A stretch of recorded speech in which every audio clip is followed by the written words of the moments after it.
Her accountant made her feel stupid and that she didn't know what she was going on. You're not your business, just needs to be a really profitable friend. I've already said my mission is to generate more personal wealth out of my business, and I want my clients to do the same.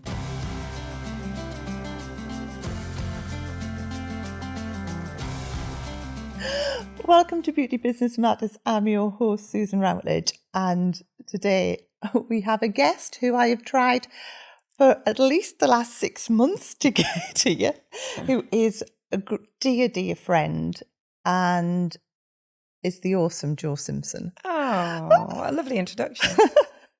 All right. I mean, Jo, I wouldn't even know where to start saying all of the things that you do. Obviously, you've got the Financial Growth Academy, you've got your accountancy practice and everything. So we will go into all of that. But I thought, I mean, how many years is it now that we've known each other? We met in 2016. Oh, wow. Yeah. My word. So 9 years now, Yeah. And that was, the thing is, we both were over in Mallorca. Mallorca. For our great friend, Carrie Green, for her staycation. No, it was inspired vacay. It was our first ever inspired vacay. Yeah. And then we didn't really spend that much time together then. No. And then just over time, I think our paths kept crossing, and then I'm very privileged to call you one of my dear friends, as well as you keeping a check on me with my finances and as well so many of the members in Beauty Directors Club. Yeah. So, come on, Jo, let's go back then. So, did you always want to do this? No, because I can think of nothing worse than working with finances. Not. So my mum was a teacher, and she was a maths teacher, and maths was her thing. So I was told by my parents that as long as I was good at maths and English, they'd let me off with everything else. So I did really well at maths and English, but I would have loved to have been a writer or something actually in the beauty space. So either in the beauty space or being a writer. This was never what I wanted to do, but I loved money. So, and that's why I always say to people now, if people say to me now, they don't like finance, they don't like accounts, they don't like anything like that. And I always turn it back at them and say, do you like money? Yeah, well, think of it as money. That's all it is. So when I went to university, I didn't do anything to do with accountancy. I did it at school, and obviously I then did a different course. I was going down a completely different route, and then the final year of my degree, you could specialise in one particular area, and it was finance that I decided to do it in. And then came out, didn't do anything with it. And when I started the business, it was originally, I just wanted to provide some bookkeeping support to businesses, because that was the bit that I saw that people were struggling with. Most people get in end of year accounts and they don't know what they're looking at. I mean, I've been training people for years on this, and people still say, I don't understand it. So they don't know what they're looking at. So it was more the real time support that I wanted to give to our clients. And it just sort of grew from there. I mean, my practice is called JK Business Services for that reason. I never wanted it to be a bookkeeping and accountancy practice, but I wanted to provide support for business owners. And the biggest thing that can either make or break a business is the finance. So that's where it's all been centered on, but absolutely not. But I love what I do. But as you know, I don't do any at all now, accountancy. I do a little bit of bookkeeping, although my team would argue otherwise. But yeah, no, I don't really do. It's more the business support that I like doing and helping people grow. So way back then, how many years ago is this? 23 years in, so I moved to Scotland 30 years ago this month, August, which blows my mind because I still get asked if I'm just there for the weekend.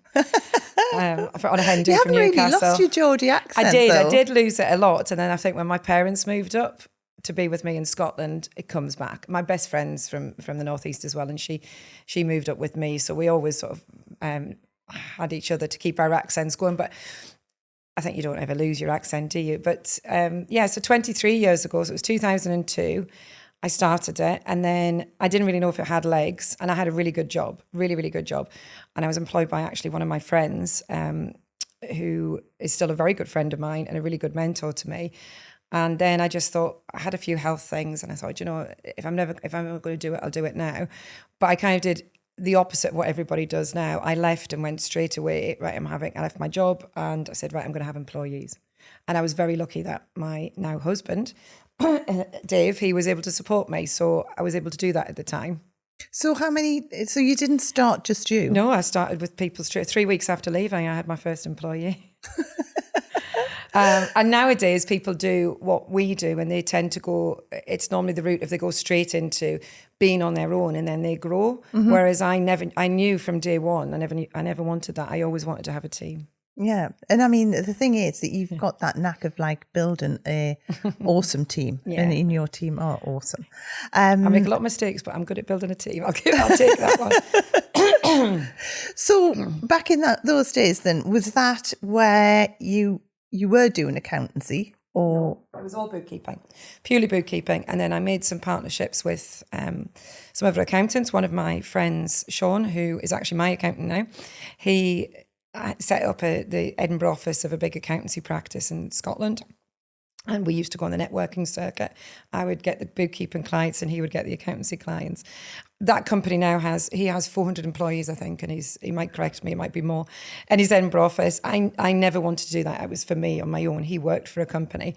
But it was always the bookkeeping side that I was interested in, because that's what is the main bit. That's my thing, because and we do get asked what's the difference between bookkeeping and accountancy. And accountancy tends to be your year end pulling everything together. Your bookkeeping's real time, and that's where you make the decisions. You know, I only speak to my accountant. He's a friend, so I do speak to him a bit more. But once a year, maybe when they pull together, I mean, it's different for me because I do this, but I always wanted to have the business to have a relationship with my clients and not have it where I just used to sit down with them 6 months after the year end was finished and there's nothing I can do. Yeah, so historical, I'm not isn't it? interested in that. Like, even now, I mean, you're a client. The year end is just a tick box exercise because you're getting real time reports all year, and the end of year stuff just doesn't interest me at all. So we don't take any end of year stuff on. We only take it on if it's the whole package, which is the bookkeeping and accountancy together. Yeah, and I mean, obviously, for me, it's been phenomenal that I just feel that, you know, I can pass someone over to you and I know they're in safe hands. Yeah, and you've passed a lot of people over to me, which I'm very grateful for. Yeah, but, but for me, it's like having that confidence as well of knowing that I can pass someone over who they're not just going to be another person. No, absolutely not. They're not going to be someone who just sits there and like, and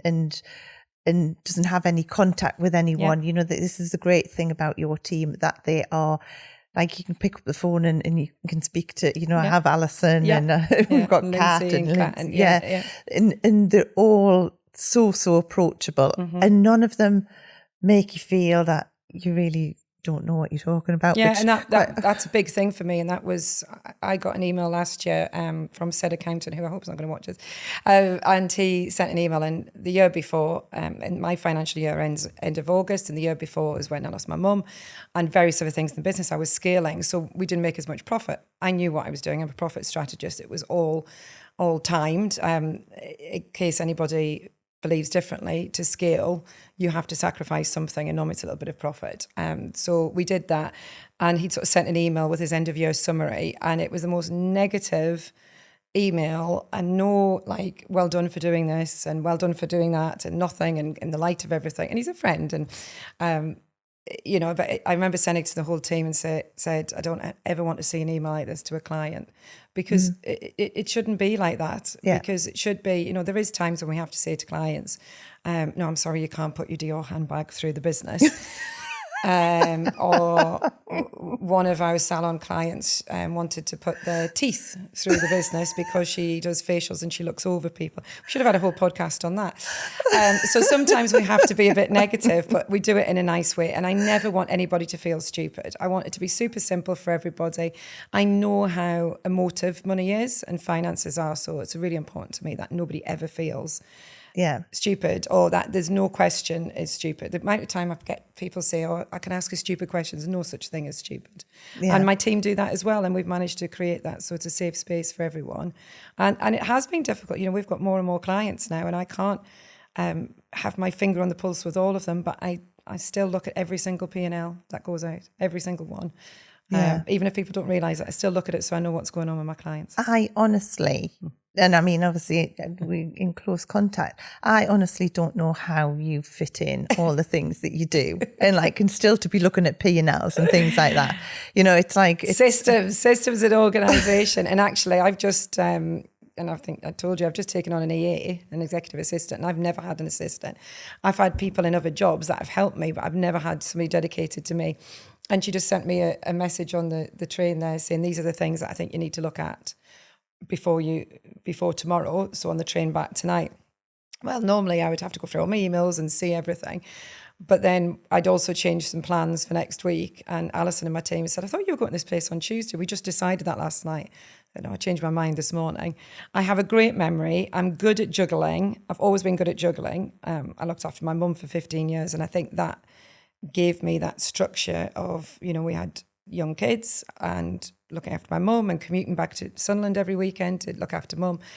And then obviously when they moved up, I think I've just always been good at juggling. My mum used to call me a butterfly. She said I could float from one thing to the other and be quite happy doing whatever I do. So yeah, I do fit a lot in. And I think you only know what you know. And I didn't realise just how much I fit in until I actually see what other people do. And I'm like, oh. Yeah. Oh, maybe it's just a little bit more. One of my clients and friends, Laurie Barrow, she put a post on the other week, and I was laughing. It said that she'd done 14 Zoom calls in a week, and it made her realise, like, it nearly killed her. It was like, this is not my business. I'm thinking 14 Zoom calls, I can do that in 2 days, in less than 2 days. But everybody, I was interviewed earlier on today, and one of the things I said is you choose your hard. Everybody's got different versions of what busy is. Yeah. And I don't feel I can judge what somebody else's busy is compared to mine. I work best when I'm doing lots of things. Yeah, but you can see as well, you thrive on it. Yeah. I was talking to a guest earlier on about this. I think when you're in your flow and when it's like what you love doing and you can see positive change in what you're doing for other people, it sort of doesn't feel so much like work. No, it doesn't. And that's the thing. I'm very lucky that I have got, really close friends that a business as well. So I'm close to my clients. So if we go out and we have a night out, it's, we've been on holiday together and we've still done business. You can mix it. You can mix it. And I'm really lucky and I enjoy myself. I mean, I'm a party girl. I like my fun. Anybody who knows me knows that. So it's just making sure that I don't take it too seriously, that I still have my fun times. Yeah. Amongst all the work, and that's what's really important. And like you say, if you enjoy what you do, I drove back last year from a client. I'd been a few clients in Surrey. Anyway, I had to come back via London and came back up. And obviously I live in Scotland. My air conditioning broke. Interestingly, it just broke again recently. I've had it completely fixed now. And when I was driving, I had no air conditioning. I was stuck outside Heathrow Airport in queues of traffic. It was red hot. It took me hours and hours and hours. I got home and I remember walking in the house and my husband saying to me, God, you've had a long journey. And I was like, yeah. And I was still smiling, still happy. And he'd said, when you used to be at clients that you weren't enjoying anymore, you'd travel 20 minutes and come home and you would look more done in than what you do now. Mm-hmm. And you're right. If you enjoy what you're doing, which is important, and I've curated that, I make sure I only work with non-knobheads, if I can say that. You can say that, Jo. Yeah, you can definitely say that. Don't be a knobhead and you can work with me. So yeah, I like everybody that I work with, and I'm really lucky because moving yourself from a business is really, really hard. As much as I look at, like we talked about the P&Ls, I do that by having a good system. My EA now, she puts them all into a folder and I just spend a couple of hours twice a week just going through them and looking at them and then commenting where I need to. When you're scaling and you're not working, I used to work with a handful, I say a handful, there was still a lot of high touch clients, i.e. they used to pay me a lot of money. For the similar revenue, we've now got probably 3 or 4 times the clients that we had.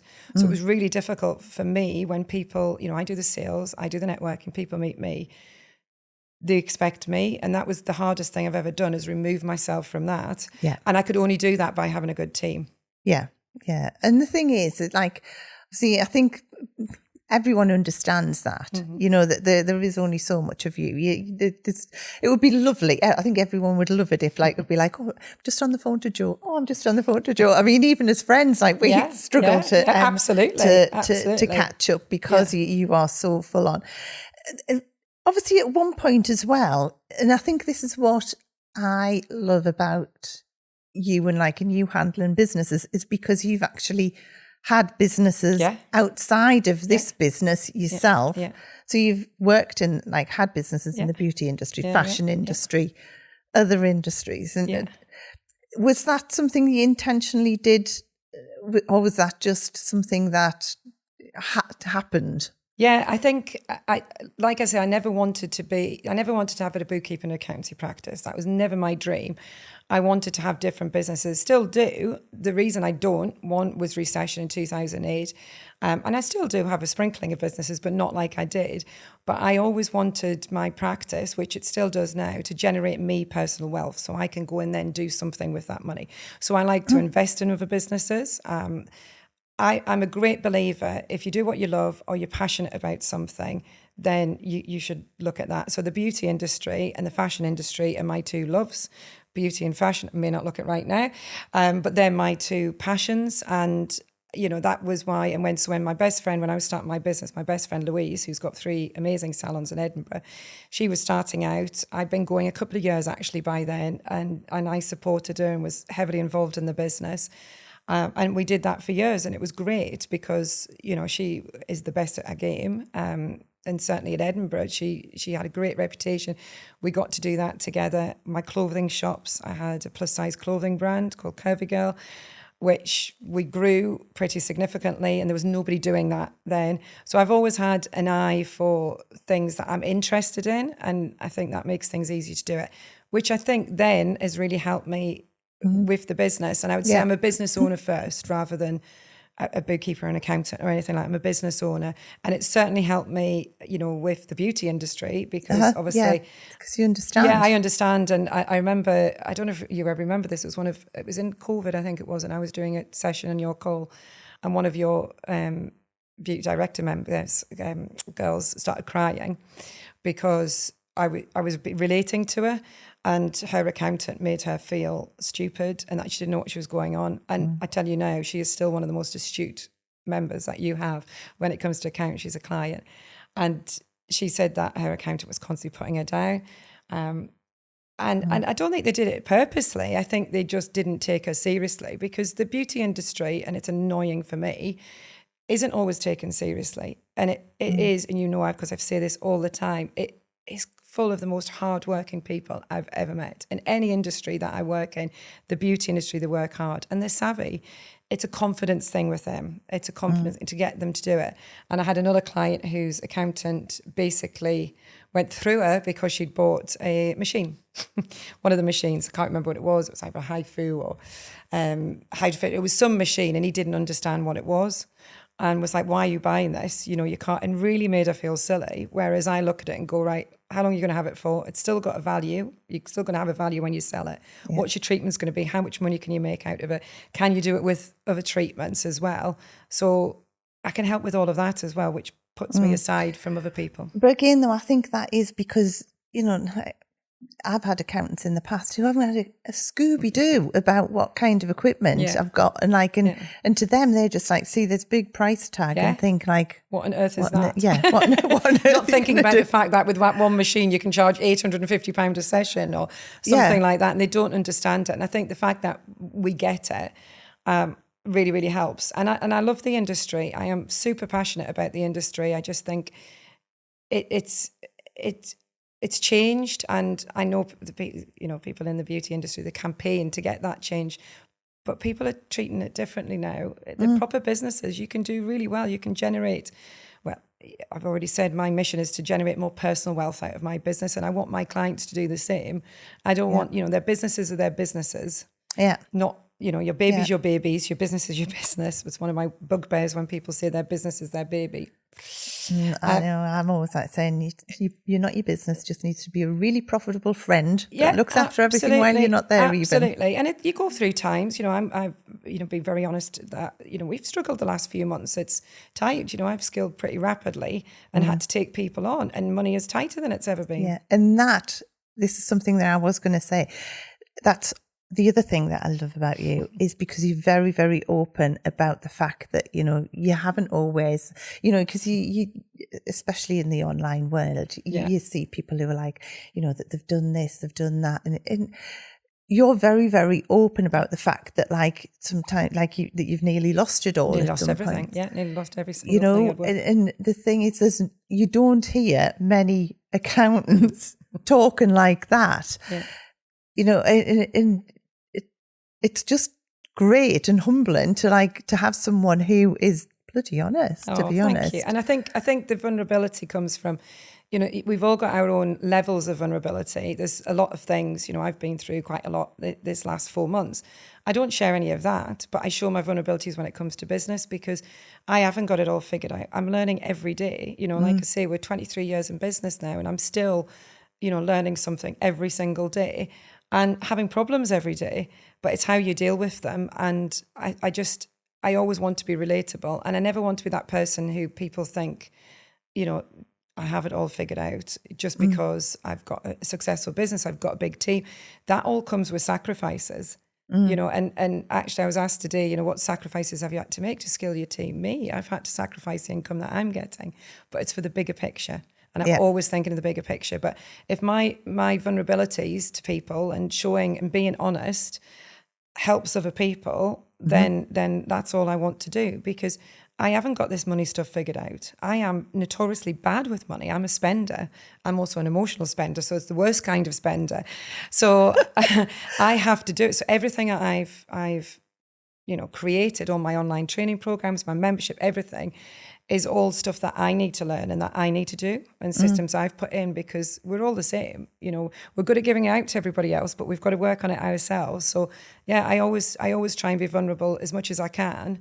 And that's not me going on Instagram crying or anything like that. It's just showing and learnings. Everything is a learning. Yeah, I love as well, because at the moment, and I think when this goes out, you'll still be doing it, but you're doing the 75 hard or soft. Yeah. And that is like such a great idea, that, because I've never even heard of that before. Never heard of 75 hard. So 75 hard is an amazing personal development challenge. It's an American thing.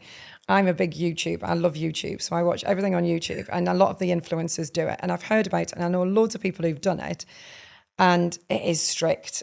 Like the personal development one, some of the things I would find easy: 10 pages of a book a day, business book a day, water, drinking water, some of those things, not drinking, I would struggle with that. 2 45-minute workouts a day.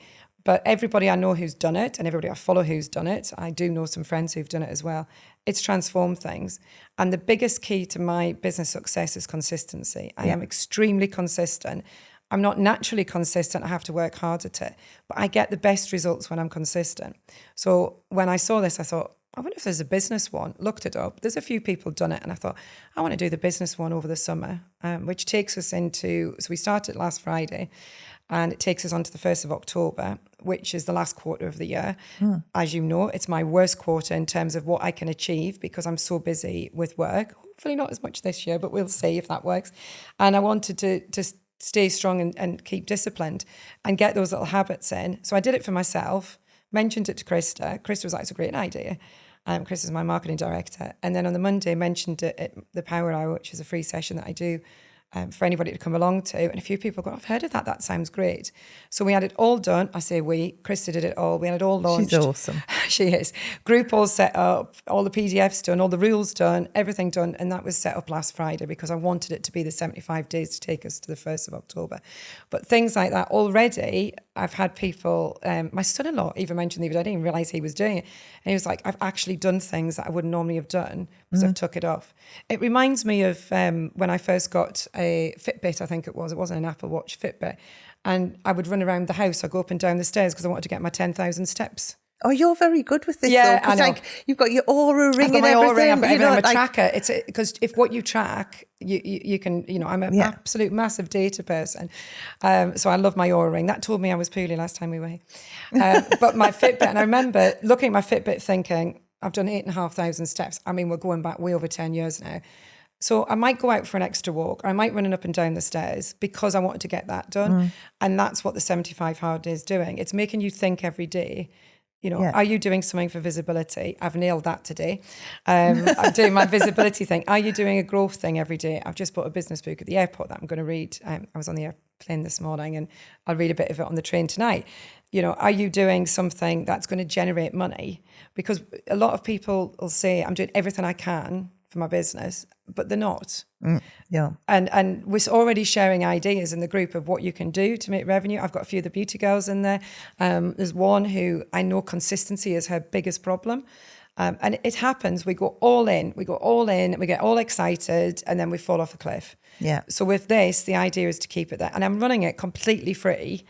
And obviously, hopefully, we have got a lot of new people in as well, which is amazing. But hopefully, they'll get to see a bit about what I do, how I work, because we're nosy people. We like to see what people are doing behind the scenes. Well, talking about that, I have signed up for it, as you've probably seen. And I was thinking, right, I'll start it this weekend, because otherwise I'll start something and then other things get in the way. So I'm like, right, I am going to start it. So I'm probably going to be the 68 hard. Yeah, because I'm a week down the line. And that's the whole thing. If it works well, we want to carry on doing it and do it for different stages, so anybody can start at any one time. Yeah, but there's something about doing things together, isn't there? I mean, we do in Beauty Directors Club, we do it all the time. Community. And we'll do 30-day manifest and things and that. And it's just everyone doing things together. And it's that when you've got other people there with you, spurring you on. And I know you do, obviously you do every week, you do your power hour, profitable power hour. And we always put that into our BDC newsletter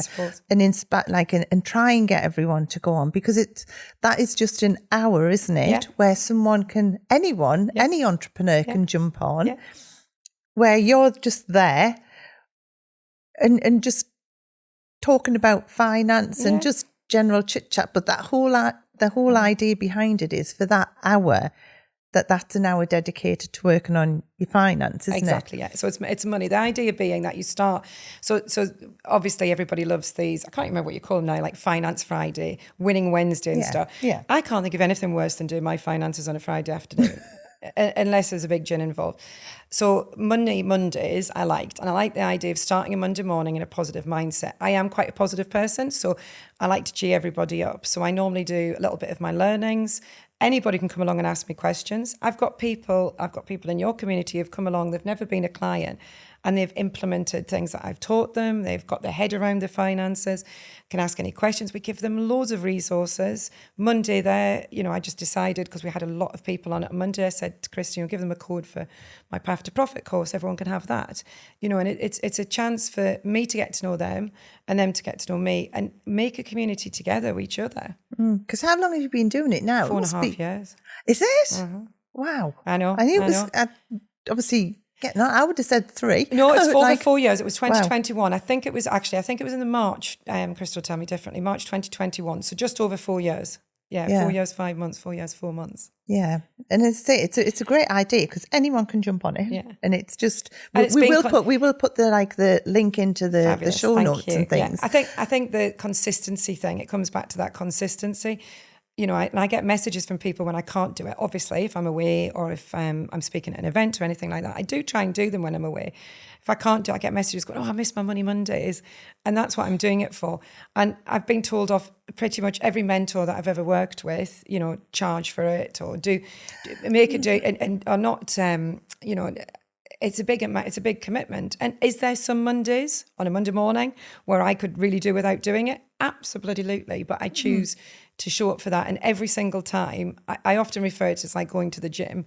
Getting to the gym is the hardest bit. When you're actually at the gym, you might enjoy it, you might not, but you always come away feeling better. And I do with my power hour, and I will continue to do it. And I'm not doing it from a place of, I'm a place of giving. Yes, we have had clients out of it. Absolutely. People come along, they see what we're doing. They might ask some questions, and they hear some of my clients on there, Tucker's clients come along, and they talk about it's been a brilliant business generator for us, but it's also been, and I know it's changed people's businesses, and that's what I did it for. So originally, when you first started doing it, I know it was very much keyed up to, because you were a profit first strategist, accountant, certified profit first accountant. Yeah. Anyone who doesn't know what Profit First is, obviously, I know now you've adapted it kind of thing. So how do you show that? Because obviously Profit First, yes, it's like paying yourself first. There'll be a lot of people like, I never have any money left at the end of the week. Yeah, because that's exactly what it's about. So actually my Profit First method that I've created is a weekly one, and it was done specifically for the beauty industry, because most beauty people work on weeks. And actually we've adapted it to a lot of industries now, because not everybody gets all their money at the end of the month. We used to, now we don't. We get money every single day because we do direct debit, whereas before we'd send all the invoices out and everyone pays. I mean, that was a faff in itself. So we want to do it consistently. So profit first, and the simplest way to explain profit first to people, it's about getting your money and divvying it up. And it's about making that money work for you. So it's not about getting that money in and putting 20% aside for the tax man or tax person. It's not about that. It's about actually knowing, well, how much do you really need to set aside for your tax? Because it's done on profit. So my tax percentage, for example, is 7%. So everything that comes into the business, I need to put 7% away. If I was putting 20% away, I would run out of money somewhere else. Yeah. Or I'd have too much saved, or I wouldn't be getting as much money. Because remember, my business is a vehicle to give me money. So I want it to be specific. So profit first is literally just, instead of just going, let's put 20% over there, let's put 10% over here, it's actually looking at what percentages does your business need to run. And, you know, certain industries, I can tell you off the top of my head what they are without even looking at anybody's accounts. But the simplest way of explaining it is, and I taught this story tell this story as a Northeast girl. My grandma used to look after me because my mum worked. None of my friends' mums worked, but my mum did. She was a teacher. And my gran used to look after me. And I remember on a Thursday going down to we lived in Sunderland, and going down to the local post office or wherever we went to get our pension. She had one of those shopping bags. That's why I always do that move. One of those shopping trolleys. And then she would get the money out. We'd come back and we'd sit at the table, and she'd get my granddad's pension and her pension out, and she would put it all there, and she'd put them in envelopes. And I distinctly remember asking her, why are you putting money away for the coal man? Because the coal man only comes once a month. And she said, but if I did that, if I waited until that once a month, my whole pension, however much it was, I can't remember specifics, I'd have to put more of my pension to the coal man on that day. Whereas if I put a little bit every week, then I know I've got it. So a lot of people say to me, is Profit First just a savings method? Yes, it's a cash flow system, but it's more than that. So the proper Profit First, which is what I would say, is actually working out what your exact percentages are and what you're targeting to. Yeah. So mine have changed a lot. You know, my expenses now are 85% of everything that comes in goes out, which is very, very high. But that percentage had to come from somewhere. So I've taken it off what I'm earning. So I'm not earning as much as I used to, but the revenue's gone up. So, you know, it all swings round, but my target is to get that back down to 75%. And I can work on that. And it's having that business picture in front of you in very, very simple terms. And it's so easy. And where do you, especially in the beauty industry, I think I probably know the answer to this, where do you find that the figures are out, the balance is out quite often? In the beauty, the biggest cost to businesses that people are not utilising is their team. So we all used to work, and it's not being changed. I think that's the big difference with it. We're still quoting figures, we all are. I don't, because I've actually looked into it and done a specific study for it. We used to always say 3 times your salaries. Well, salaries are higher now, you know, and you've got national insurance, you've got all the other costs that go along with that. I've got clients who are doing 5 times their salaries. I think the difference is knowing what your market is, knowing what your pricing is, what you're doing. So if you've got somebody, you know, who's on maybe £13 an hour plus commission, she's only doing, you know, hourly treatments, nails at £25, £30, you're not making enough money. Yeah. But if that person's doing treatments at £100, you're making plenty of money. So I think the team's obviously a big cost as well. Every single person I've ever met in the beauty industry, bar none, have what I call magpie syndrome. They see shiny objects and they want it. Yeah. They want to move on to the next machine. They want to move on to the next product range. They want to constantly be doing new things, and they go all in on it, but they don't work with what they've got already. Yeah. So that would be another one. And they pay themselves last. They don't prioritise getting paid. There's some people in the beauty industry that are not even, I mean, the new minimum wage in the UK now for over 21-year-olds is just under 25,000. And there's people out there who are taking less than that. Yeah, yeah. And they're paying everybody else. And all that does is create resentment to your team. The amount of people have said to me, oh, my team are getting paid better than me. And I'm like, that's not something you should be saying to your team. You shouldn't be proud of that. You should be making changes in your business to do that. Yeah. You know, you should be the best paid person in your business. If there's a period of time like I'm going through with my business at the moment, where I've made a conscious decision because I've removed myself, and that doesn't just happen overnight. I'm not the most well-paid person in my business. That's not my team's fault. That's my fault. Yeah. You know, and my choice to do so. Yeah. And I think as well, a lot of times it's just like, you just resign yourself to the fact that, like, that's how it is. And it's not. No, you can always make changes. And some of the most simplest tweaks. Yeah, little things. And that's in every business. Every single business is really simple, and we overcomplicate it. You want to get a client and you want to keep them for as long as possible. That is all businesses, whether you're a beauty salon, whether you're an accountant, whether you're a restaurant, you want somebody to keep coming back and tell their friends. It's really, really simple, and we overcomplicate it. And we can either, in the beauty industry, they can spend a lot of time looking after the clients that they've got, which is brilliant. Look after the clients you've got. It's one of my biggest tips for anybody. Make sure you're utilising them, but do not depend on them. Because whoever, Dorothy, David, whoever your client is, who's been loyal to you for years, somebody offers them a better deal and they're off like that. Yeah, so you just get treated like commodities. It's just like, absolutely. Oh, yes, they're our regulars. And like, no. And I've seen it. I've seen salons where they've had a really good, strong client base and they've done no marketing, and then a member of staff's left and they've taken them with them. You've got to constantly be thinking of where's your next lot of clients. And even if you're busy, and actually, again, in any business that matters, for me, January, because I spend a lot of time with you in January, is my busiest month. I still do sales calls. My team cannot get over that I do sales calls in January, because I have to be thinking 6 months down the line. In the last month, actually May, June, we've had 9 people tell us they're selling their businesses. Now, it might be lovely and they might stay on with us. We might have another business, or they might take us. If not, we could lose 9 clients. I've got to be thinking, 5 steps ahead. And, and there's costs involved in that. There's costs involved in marketing. Yeah. I did a training in my course. I've got a CEO course, and I did training on cost per acquisition. So what it costs you for every client. To get a client in, and so many people say, I've never thought of doing this before. And I know mine. Last year, you take a period of time and then you divide it by how many new clients you've got, and that's your cost per acquisition. It costs me £1,083 to get on a new client. So if I get that client, they come in and nobody onboards them and nobody looks after them, and they don't like it and they go, bugger this, I'm going back to my last accountant. In 3 months, I've lost money. Yeah. So getting them in, keeping them in, but always looking for new ones and always thinking.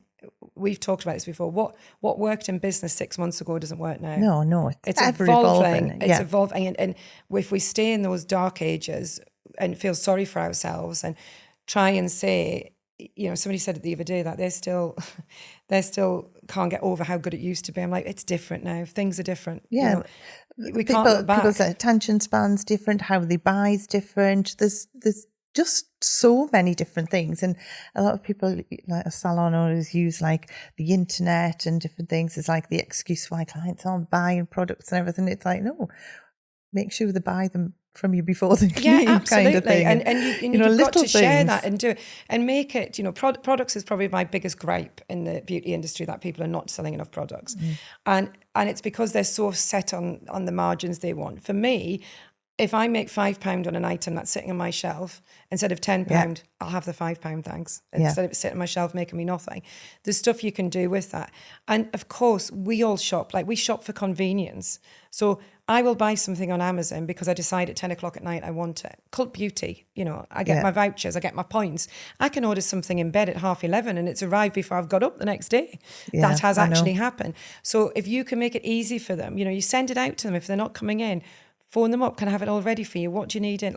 We've got to put in the work. We've got to put in the work now for everything and every business. Yeah, totally. And I mean, the thing is, I always think, it takes a lot for a client to take all the advice and everything like that. But when a product's not sold to them, or they're not actually booked in for that next treatment and all these different things, especially for products, it takes a lot for a client to then go home, do their research, look for that product, buy it online. People and pay things. For convenience. Yeah, whereas just get it in the hand. We have a 7-day money back guarantee on products. And I always tell everyone to do that, because if you're prescribing the right products, you're not going to get them back. But they're not going to get that online. Just get the product to them kind of thing. Do it in any way you can make things easy. Never underestimate convenience and the price of convenience. I mean, I am that person, I travel a lot. I don't fly that much to London, but I decided to fly this morning.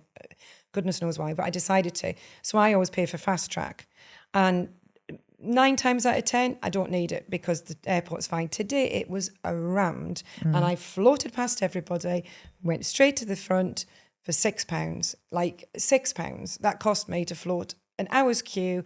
Never underestimate that. So I will always pay for convenience, and there's a lot of people do that. I know when we go away, you always make me laugh because like Joe's always there with like a bigger suitcase. Yeah. And quite often, especially when we've been to Malta, I've brought things back for you in my case. But like you're always like, if it's over, it's over. I'm just going to pay. And it's like it is. It's like by the time you like take things out, measure them, and weigh them. And that's what I'm saying. The commodity is the one commodity you can't exchange is time. Like time is the one we can't get more of. So for me, I did this for years. I used to, when they first brought in the baggage allowance, I would decanter everything. I would faff on, what do I need? I'd stood on the scale holding my case. Anybody done that? And then get off and put back on. That is a waste of my time. I have a rule now that this isn't my charge rate. I've got different charge rates, but I have a rule that £175 for an hour of my time. That's how I look at it. So for me to spend an hour faffing around, deciding what I'm taking away, I would rather pay, and it's normally £66 I pay because it's £11 when we go to Malta. The reason I don't pay it coming back is because in Malta, you have to go to a different desk to pay. Whereas in Edinburgh, you go and you pay at the machine, convenience, but in Malta, you've got to go to a different desk. So that's why I give this stuff. But it's just such a waste of, and I've seen it. I've seen people go to extreme hours packing. Yeah. You know, I do travel a lot, so I do have some, sizes, but I want to take my hairdryer. I don't want to be messaging my friends going, who's taking the hairdryer? Yeah. Absolutely not. I'll take my hairdryer. But for me, £66, which is the most it'll cost. Yeah. If my husband's listening, it only cost me £11. Because you pay £11. But, if it's over, and again, it's the perception of the people at the check-in desk when you do that. Do you want to take anything out? No. I don't. I'll pay. Do you want to wear those 5 jumpers? Yeah. And I'm like, no, but it's convenient. So you've got to find, and that's what I will always pay for. So you've got to find, and that comes to being a business owner. You pay what is important to you. And, I've talked a lot recently on a few podcasts and interviews about that I don't fly business class when I go to America when I'm working because I don't put it through the business. My business can't afford for me to do that. That could be a member of my team's month's wages. It could be 2 months' wages, and I can't justify that through my business. Yeah. And it doesn't bother me at all. But the one thing I won't do is get on a train in normal class, cattle class, as my grandson called it. I thought that's what it was called because I told him, because I have a bad back. I'm on the train a lot. It's 5 hours and I can work. And I get fed and they give me gin. I'm making my money back. Yeah, you can have my gin on the way back. I'll have your gin on the way back. So, but again, it's all that, it's that return on investment. So my time is, and I do it in the business all the time. I'll say, is this £175 task? Can somebody else do this for me in my business? Yeah. And when you work with that mindset, it changes everything. Yeah. I mean, funny enough, again, I was talking about this earlier on because I got this from Nick James. He always talks about £10 tasks and £100 tasks and £1,000 tasks. And the amount of salon owners who get wrapped up in those £10 tasks, which is just metaphorical, but and quite often it's just easier than someone else doing it or asking someone else to do it. Or nobody's going to do it better. Or it's a distraction of like doing something that... It's procrastination. It's procrastination. We all do it. And one of the analogies I've got is, or one of the things I always say is, I am that person that fish fingers is my favourite food. So if somebody gave me a plate of fish fingers and broccoli, I will eat the fish fingers first. I'll leave the broccoli to last because I will always leave the worst thing to last. That is just my nature. I know other people who want to save the best to last. Again, it's just how you work. So for me, I'm going to do everything rather than the thing I'm supposed to do because it's procrastination. And sometimes, you always have to be thinking, like, is this something that I need to do? And it can come across. I mean, I'm a jokey person. I do it like, do I need to know this? And that's one of my things. I always say, do I need to know this? Is this a me thing? But Nick James taught me a lot with that as well. It's those tasks. And I have always been good at it. And has it contributed to my success? Probably. So if you had one bit of advice for salon owners to one thing that every week they must do before they get on folding towels and moving everything else and Separating cotton pads to save money. I've seen that before. Replacing the toilet rolls and all of these kinds of things. Making the bed sheets 1 ply instead of 2 plies. I've seen it all. What's the one thing that never in a month of Sundays don't miss in your business in a week? So the first thing I would do, so if I had a salon, I always put myself in the business's shoes. What would I do? And it's easy when you're on the outside. So obviously I would come along to my Money Mondays, but if I had a salon, what I would do is I would take the week's reports. So if you were Forest, you would take your Forest reports. And Forest reports now, you've got, it tells you your average hourly charge rate. It tells you everything you possibly need. So I would have all my reports and I would do it every week, not just when somebody mentions it, or you go and do it, because that changes. And I would have my key metrics that I'd be looking at. And I would have, we've got it on our weekly finance sheet. There's a section in there where you can put down notes on the week. So I would literally look and say, right, what was my best selling treatment last week? How many repeat customers came back? So if I've got 1,000 customers and we had 20 in and 10 of them repeat customers, I've got 50%. I would work out some percentages. So where's my customers come from last week? How many new customers have we had in? How many cancelled appointments have we had in? These are all metrics. Yeah. So in simple terms, I would spend an hour, and you can do all of that in an hour. I give everybody the resources for that.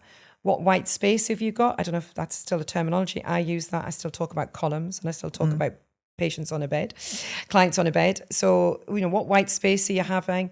Who's been your best performing member of staff? Which products are selling well?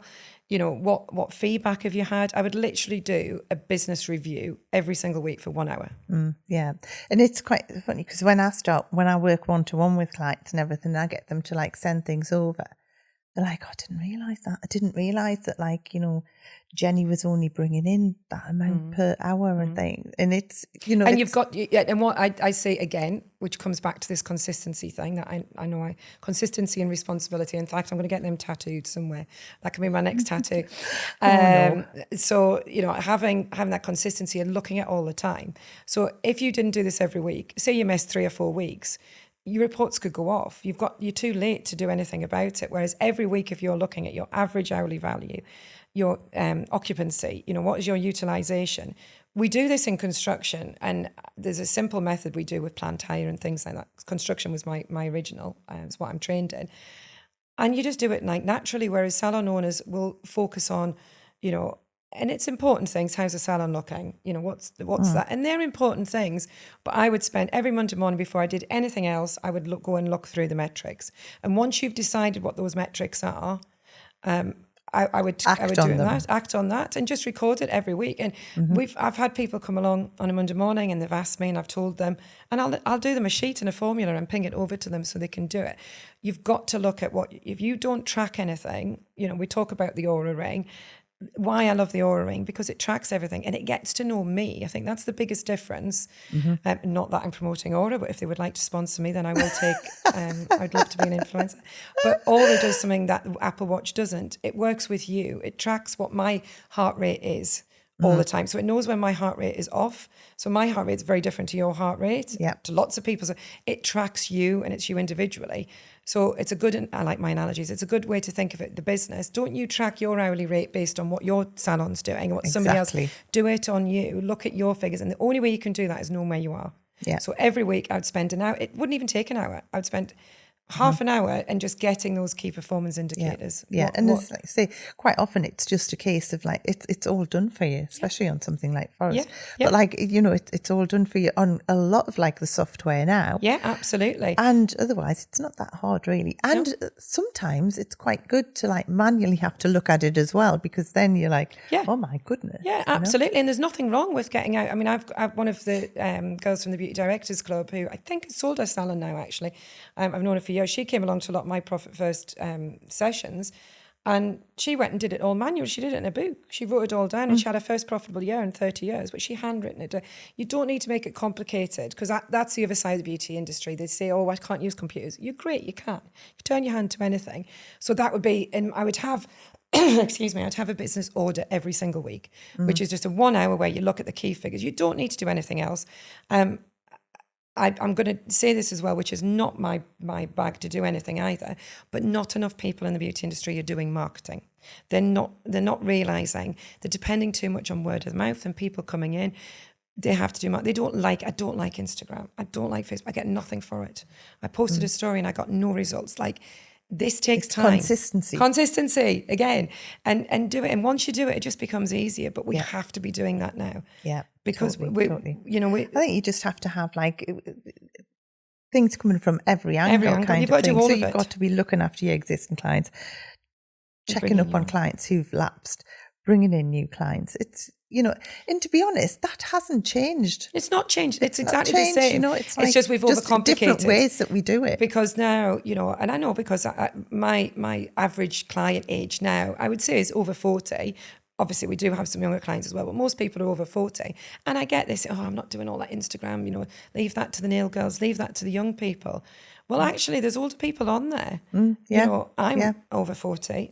Significantly, and my main place is Instagram, and we get so much from that, and it's a place to connect with people, and you've got to do this, and and to get those results it blows my mind that years ago we used to, for my clothes shops, I used to advertise in a magazine.